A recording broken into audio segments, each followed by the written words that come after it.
This happened when I was 15 years old. My best friend Anthony wanted me to come over for the night since his parents would be gone all weekend. I rode my bike over and put it in his backyard before letting myself in through his back door. We played basically every video game he had, from FIFA all the way to Call of Duty, with popcorn and other junk food spilled out all over the floor. As the night progressed, we moved from video games to watching half a movie and getting bored to doing prank calls at close to 10 o'clock. Anthony made a few calls to different pizza places. When it was my turn, I just dialed a few random numbers in hopes to get someone at their house. On, say, my fourth attempt, I finally reached somebody. A guy with a deep and rough voice picked up, answering with a yeah instead of a hello. Anthony's laughing in the background made me stumble with my words mid-sentence, ultimately cracking up into laughter. I had never done a prank call, so I sucked at it. The guy on the other end was silent. I regained a straight face and tried to continue with the call. It went something like this. Sir, would it be alright if I borrowed one of the wheels from your car? What's your name, kid? My name is Bob. Really? You sure it's not Anthony? It hit me like a brick. I looked up at Anthony, whose face was noticeably full of fear. I hung up the phone, not wanting to be on the line with whoever that was for another second. Anthony, who the hell was that? I asked him. I don't know, he told me. Does your caller ID info display your name or something? No, it shows my dad's name. We hopped on the computer and did some research, trying to figure out how it was possible to get someone's name through their phone number. It didn't make sense how he could get Anthony's name so quickly. He was way too young at the time to be on any of those personal information sharing websites. We ended up asking a question on Yahoo Answers, since no one had a similar experience. The question turned up no answers. I suggested he call his dad, but he said he wasn't supposed to have anybody over for the weekend, so he didn't want to call. We planned on sleeping in the living room, so we just resumed watching the movie that we hadn't finished from earlier. Right after the phone call had left my mind, me and Anthony looked at each other when we heard his front storm door opening, and then the doorknob to the front door began to turn. It only was able to turn about halfway before the lock restricted it. Anthony turned off the TV, and I went over to the window to see who it was. I spread the blinds open. There was a tall guy standing outside. He noticed the blinds moving, and turned to look at me. I practically threw the blinds back into place. Me and Anthony hid in the kitchen, listening for any more noises.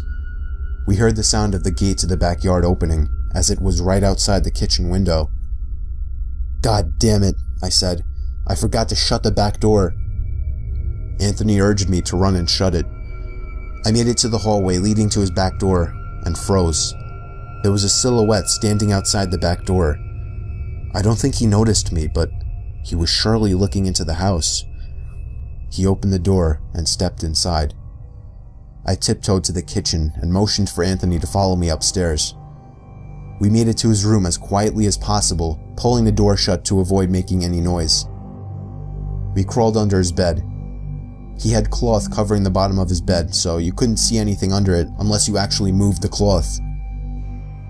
The doors downstairs all opened, each one getting closer to the stairs. Thumps finally began up the stairs, and he was right outside the door now. The door to the room opened. I could hear Anthony's breathing. It was too loud. Footsteps moved over to the closet, and then the closet opened. I could hear the coat hangers being slid around as the fabric of the jackets and coats rubbed against each other. Footsteps moved over to the bed and stopped. I felt like my heart was about to explode out of my chest. Anthony's breathing was too loud. I had to cover his mouth with my hand. Nothing but silence in the room now. We laid still for so long, I almost thought he wasn't even in the room anymore. I moved my hand away from Anthony's mouth and whispered in his ear, "You think we can make a run for it?"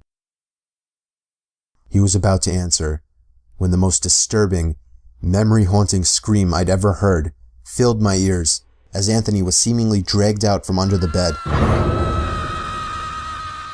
I crawled out and saw him struggling with the man. I desperately looked around for anything to use as a weapon.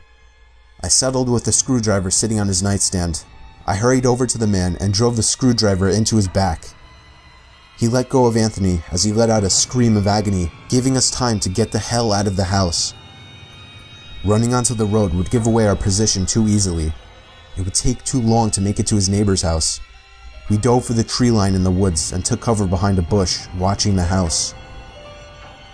The back door opened as the man stepped outside, looking around the backyard. He then looked out to the woods. I felt his eyes pass me as he scanned through the tree line. It seemed that it was too dark for him to see us. Then, he turned his head back in our direction.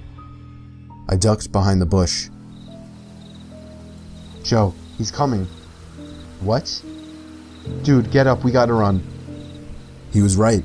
The man was approaching us fast. How could he have seen us? We ran through the woods with the leaves crunching under us, giving away our position. When Anthony tripped over something, I crouched down with him, hoping we had run far enough. Not even 20 seconds later, oncoming footsteps from the direction we were running from came fast. They slowed down only 2 trees away from us, as we lay face down in the leaves. Moments later, the footsteps take off in another direction. We waited until we could no longer hear them, and took off back in the direction of the house.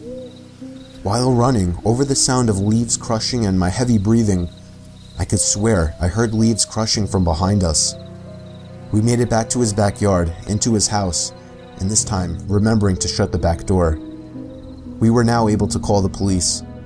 Anthony stayed on the line with them, while I patrolled the back windows, making sure nobody was out there. It was so dark though, I couldn't see anything. So I did something that seems stupid today. I turned on his backyard lights, and immediately in the distance, over by the woods, I saw him, standing in front of a big tree. He turned off back into the woods and disappeared out of sight. That was the last time me or Anthony ever saw him. I would be lying if I told you we heard the occasional knocks at our windows or something cliche. No, that was it. 5 years have passed and nothing has happened. Do I wonder if it was somehow linked to the prank call? Maybe. Does it make sense? Not really. But yeah, this was the story of how me and my still best friend Anthony almost died during a break-in.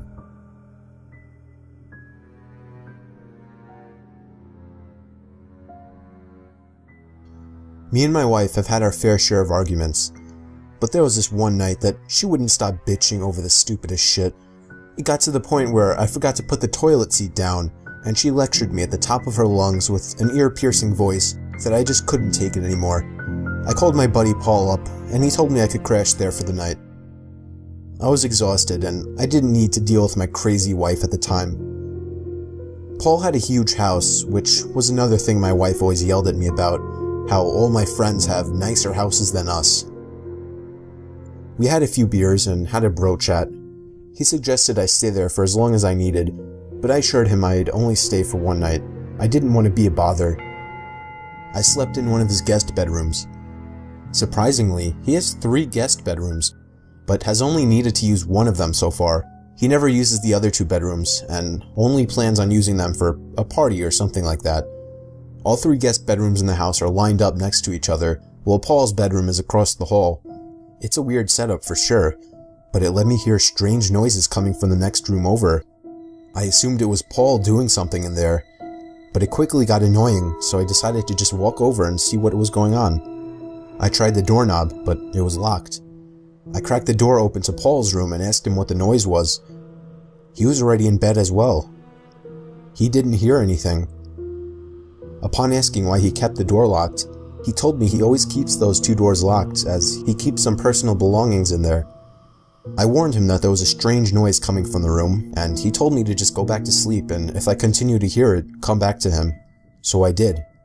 I went back to bed, and the noises were completely gone now. A half hour passed. I was starting to drift off to sleep at last, when I heard the slightest tap on the wall. It came from the other side, the next room over. It was followed by a faint voice. I jolted up from the bed and ran back to Paul's room. This time, he took me seriously. He got the key to the 2 doors and unlocked the one next to mine. We stepped inside and felt a breeze hit us on the way in. The window was completely open, along with the closet. We dug through the entire room. The bed had marks on it as if someone were on it.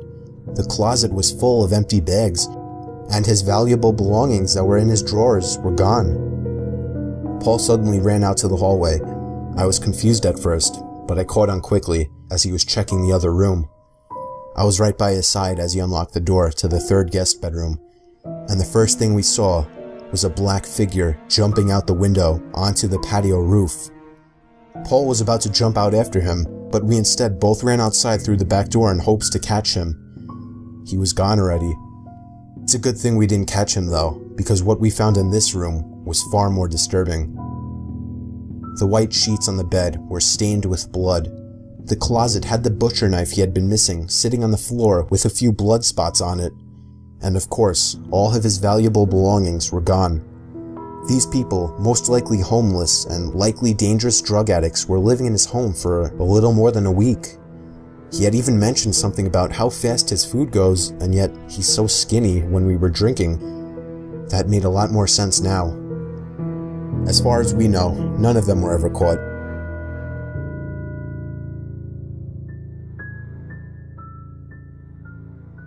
I remember it like it was yesterday. It was my first sleepover, an important part of my childhood. It was my good friend. His name was Jordan.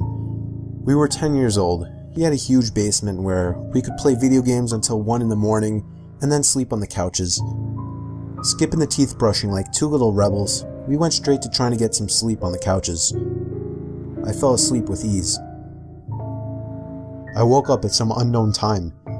I realized the TV was still on, with a blank screen. It was giving off a very dim light, but it was enough to notice something in the far corner of the basement, by the stairs. It was some tall object. I didn't know what it was, and I can't really describe how it looked. All I know is it almost reached the ceiling. The sound of the TV turning off and the small amount of light vanishing was almost enough to make me start screaming. I shut my eyes and just laid there motionless. I don't even remember falling back asleep. All I remember is waking up to a sudden and horrid screaming coming from upstairs.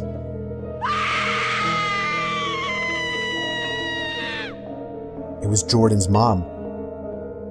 He woke up as well, and we looked at each other before sprinting upstairs to his parents' room. His mom was sitting there crying as his dad was turning the room upside down looking for what she saw. He barged out past us looking for anybody in the house, but there was nobody in the house. No signs of entry or exit. I'm still friends with Jordan today, and the last time I've brought this up, he said his mom doesn't like to talk about it, but she did once admit she saw a tall, dark figure standing by their bedroom door.